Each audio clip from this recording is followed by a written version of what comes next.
Hello, everybody. Welcome back to the NBA Front Office Show. A lot going on around the world of the NBA, including an injury update, unfortunately, for my Los Angeles Lakers. We're going to dive into all of it. But, Keith, how are you doing, man?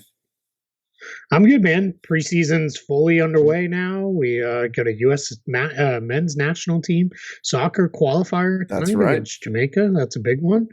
Down some of their key Yeah, guys, but I know we both have a lot of interest in that.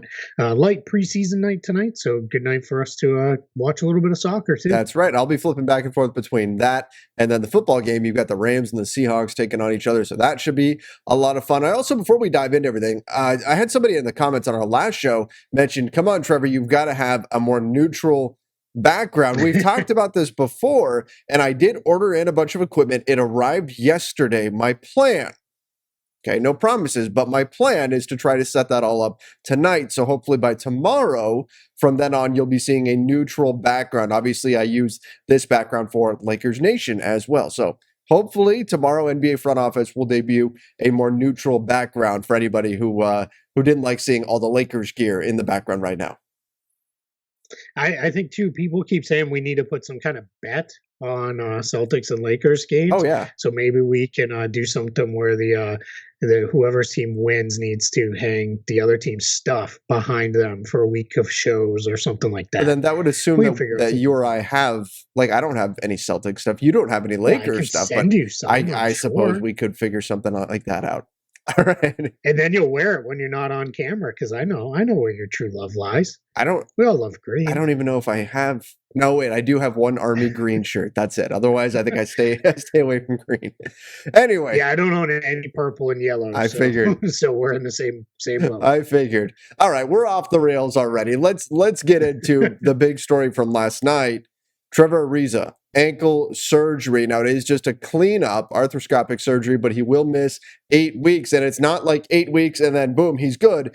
They're going to check back in on him in 8 weeks and see how he's doing. So certainly concerning, especially for a Lakers team that we said coming in was probably a little thin on the wings. We've seen the rebounding issues in their first two preseason games.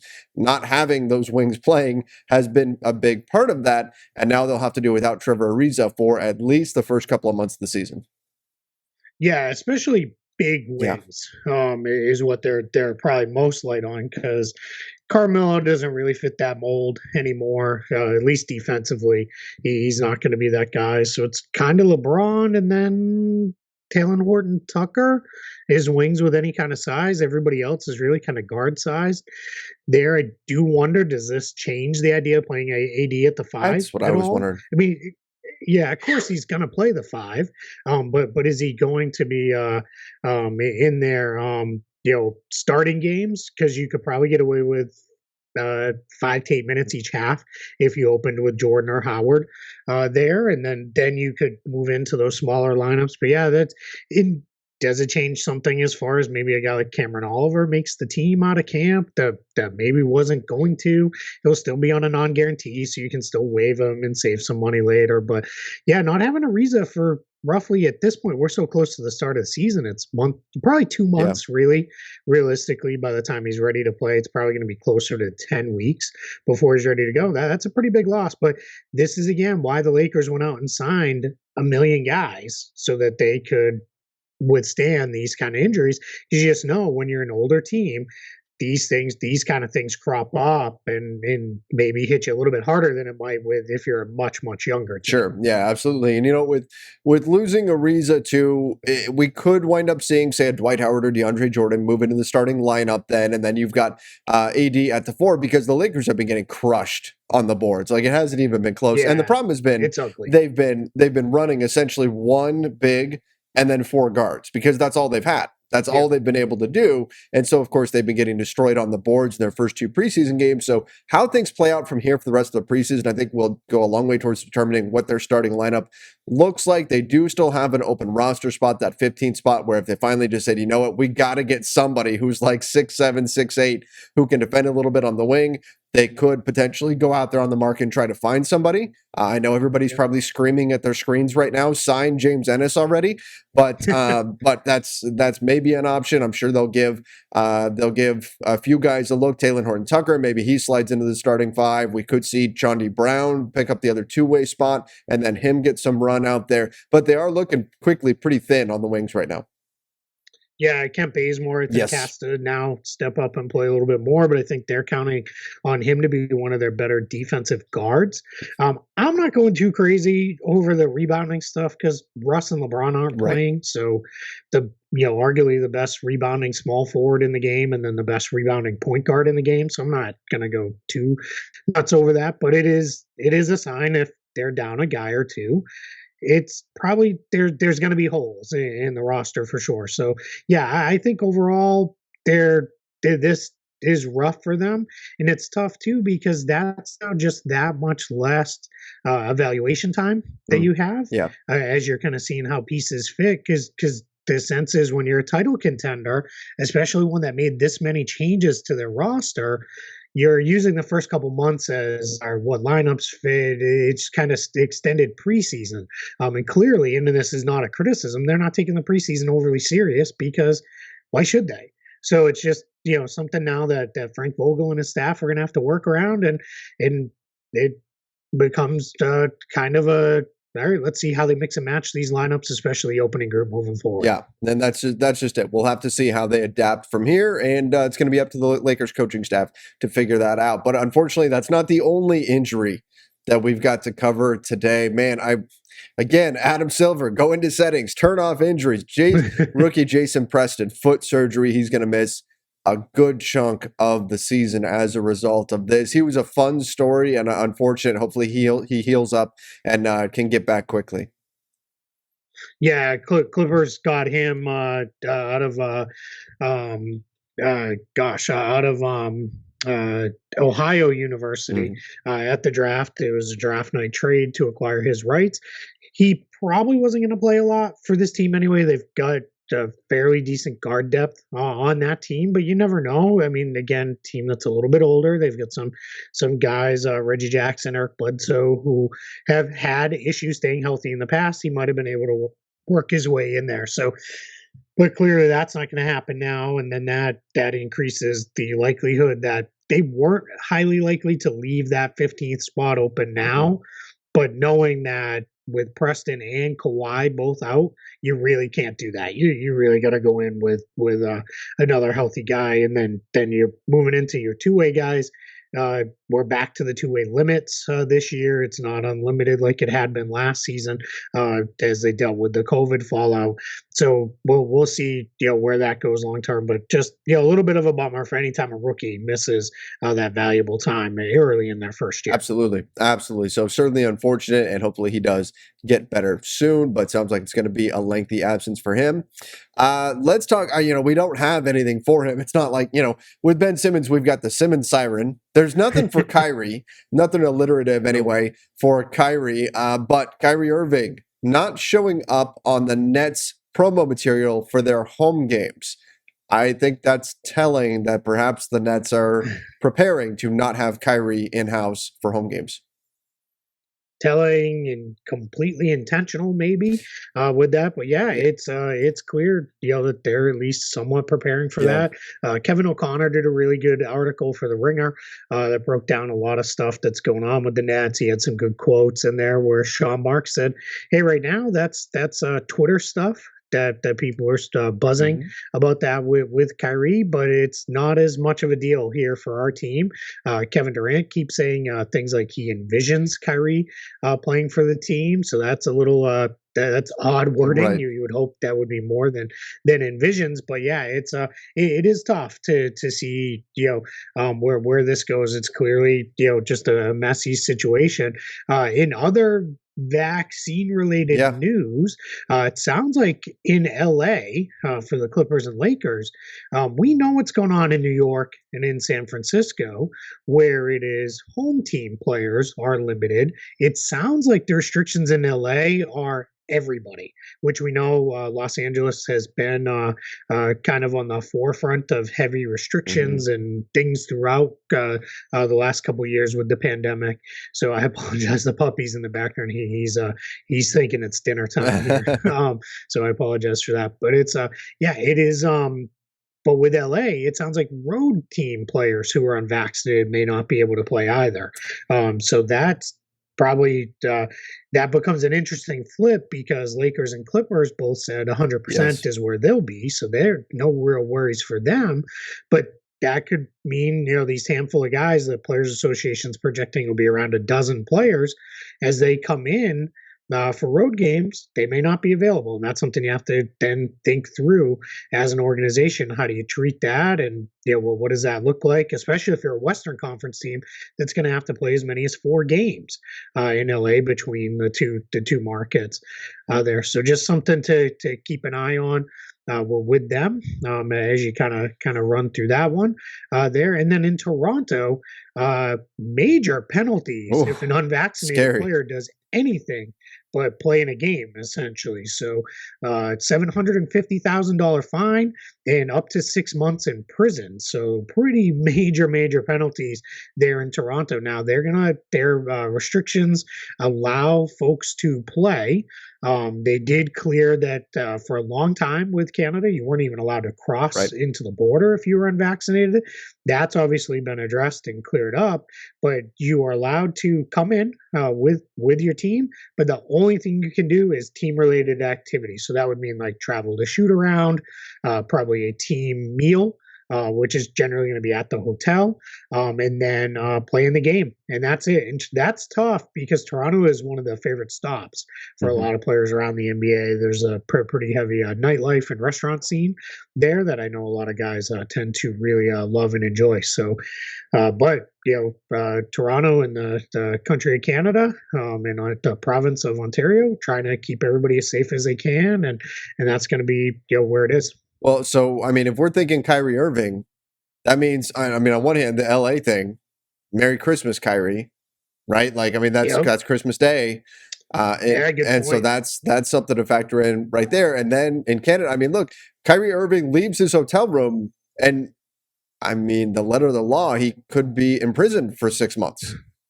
Like that, Yeah, yeah, that gets pretty dicey. yeah. My guess is it probably would not come to that. Probably not. No.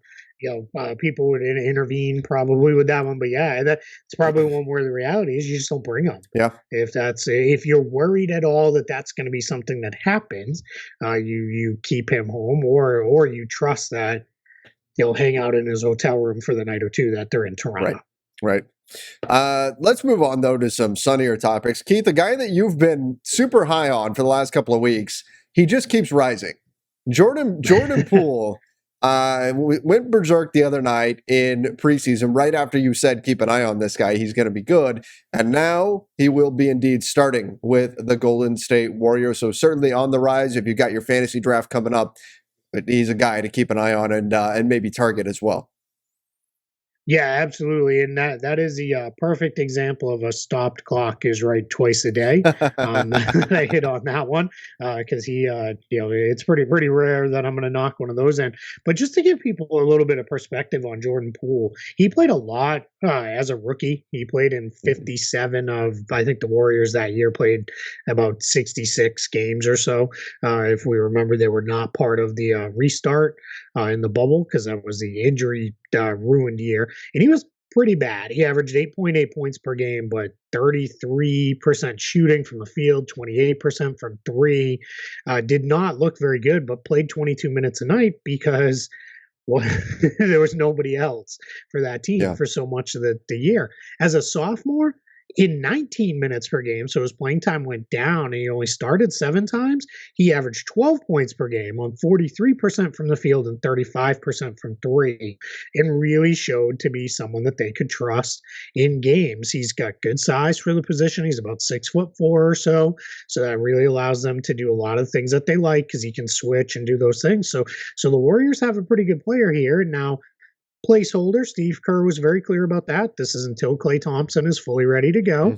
Hmm. But once Klay Thompson is fully ready to go, then the Warriors, now they've moved right into having themselves a pretty good sixth man and a guy I think they feel great about plugging into the starting lineup if and when they need to.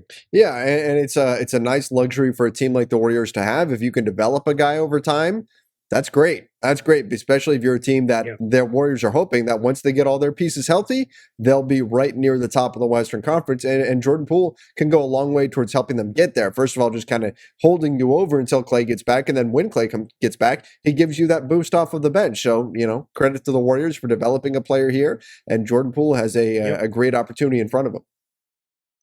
Yep. Yeah, big time. This is great. And again, for a team that mixed results, I think, Hmm. on developing their own young talent in recent years. Clearly, they did great with Steph and Clay and Right. Draymond, but the post dynasty years, as long as we feel comfortable saying we're in that, a little bit more mixed results, but Poole's a success story, and that gives you a little bit of hope for, hey, maybe they really can't get James Wiseman there.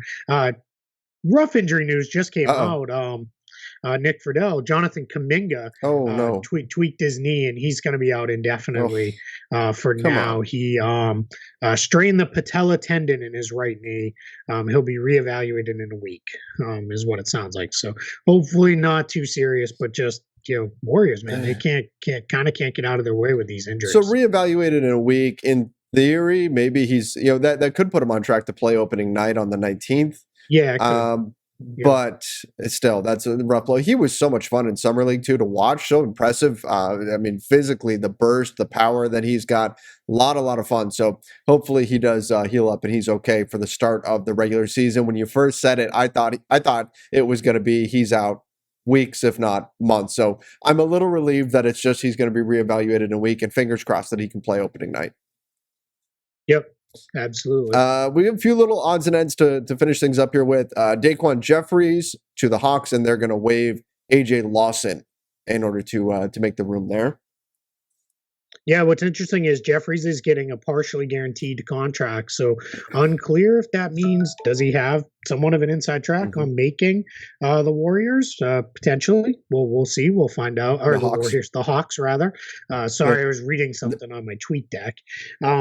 But yeah, do they have a chance to? Does he have a chance rather to make the Hawks? We'll see. Or is this one of those up to 50,000 guaranteed? Mhm. 50,000 is the max guarantee you can give a player, and then still have him play for you in the G Right. League. So we'll see if that's how that one comes together here over the next week and a half before cut down has to happen. Really getting closer to just a week Yeah. now with that. So we'll see AJ Lawson, as you said, on his way out. This one just came across while we've been recording. The Orlando Magic waived center John Teskey and have signed Jeremiah Tillman. Coming in, Tillman's another big guy coming in. He was at Missouri, 6'10". These are camp moves. These are moves designed to get these guys to Lakeland as affiliate players in the G League. So that's why they are there.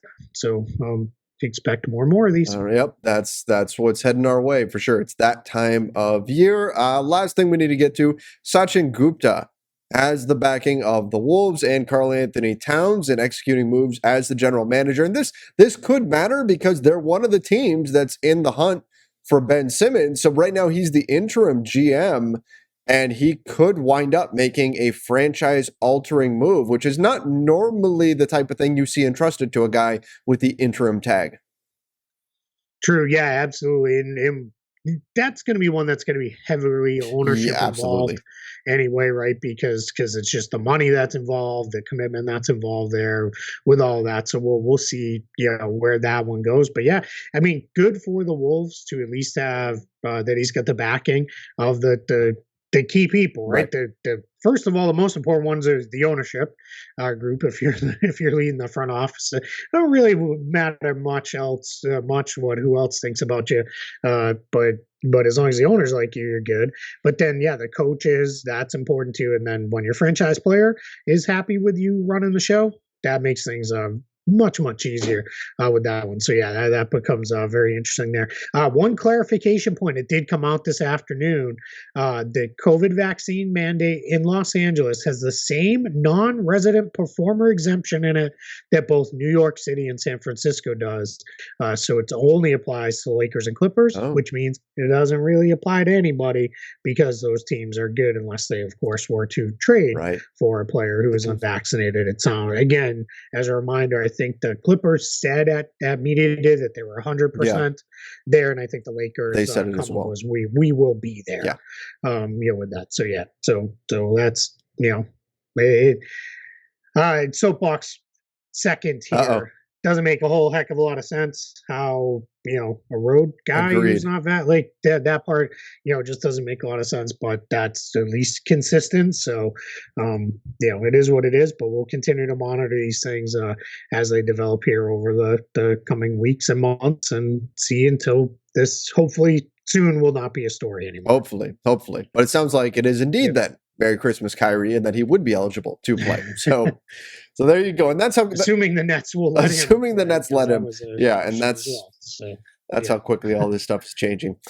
All right, everybody. Make sure you are subscribing right here to the NBA Front Office YouTube channel. Don't forget to turn on those notifications as well. We really appreciate it. And of course, make sure you like this video. Till next time, everybody, stay safe and see you.